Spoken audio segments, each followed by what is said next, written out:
We're a Hart District Robotics Team.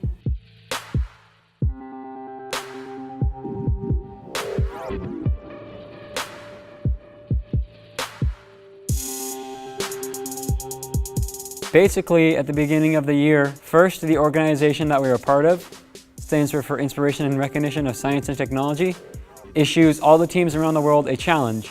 And we have 6 weeks to design, build, wire, program our own robot to complete that challenge.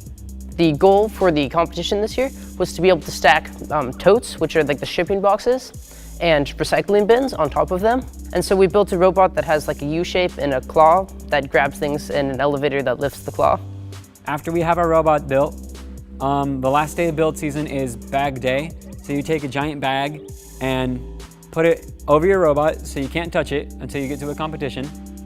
And we rent a U-Haul, drive out to wherever we're going for competition, unbag the robot and compete.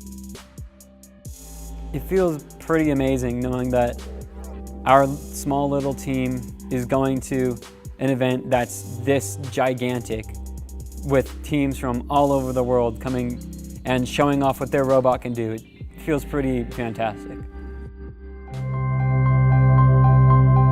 For 3 decades, thousands of stories were given life in our print room before being sent to your home. Each week, an individual walks into this room to give life to an incredible, one-of-a-kind story. These aren't your local politicians or well-known celebrities. They are everyday people, much like yourself, eager to share a piece of their lives with you.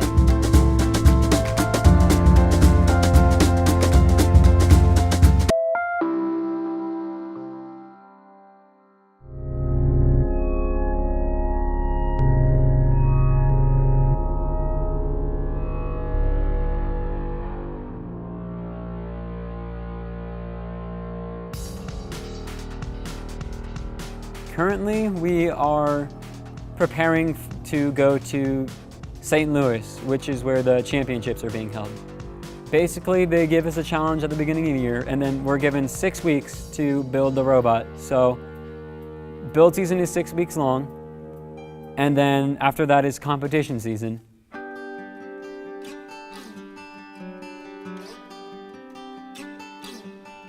Being part of an organization that involves the entire world, it kind of opens you up to how all of the world and the common values that we have and how everybody's trying to go further in technology together. At the competition, there's a whole bunch of teams just like us, and in the qualifying matches, you're randomly grouped into teams of 3. And so there'll be 2 teams of 3 that go and compete at one time. And so your alliance of 3 teams, you go and try and maximize your alliance score, which is what determines your ranking. And the position is the compilation of all of your alliance scores. Our team uses a lot of things that are, or a lot of programs and processes that are used in businesses today. For instance, we CAD out our robot, which is 3D design.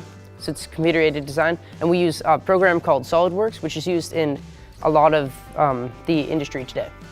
One of those local companies is Bayless Engineering, and they actually laser cut all of our parts that we send them the CAD drawings of.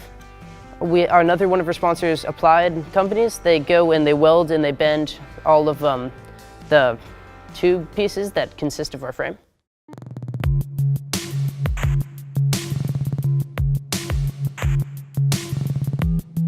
When I first joined robotics, I thought, wow, everyone's so smart and they know all of these things. But really, when you start learning everything, you'll also start to understand how everything works. And now I know a whole lot more than I ever thought I would be able to, or even more than I ever thought I would. I just joined because I was really into engineering, but I had no idea that things would become this big and this amazing. I joined because I was really interested in the way the engineering process and how it works, and designing and building things. But I didn't really know how to do any of it, but now through robotics I've learned a lot about how to do that. Well, when I first joined the team my freshman year, I had no idea what was going on. I had no idea what I was getting myself into. My best advice to somebody who doesn't think that they're smart enough is don't give up. Just keep going at it, keep going at it, keep going at it until eventually you'll get it right. You're never gonna get anything done if you just give up. So just keep going at it. You'll eventually get it right.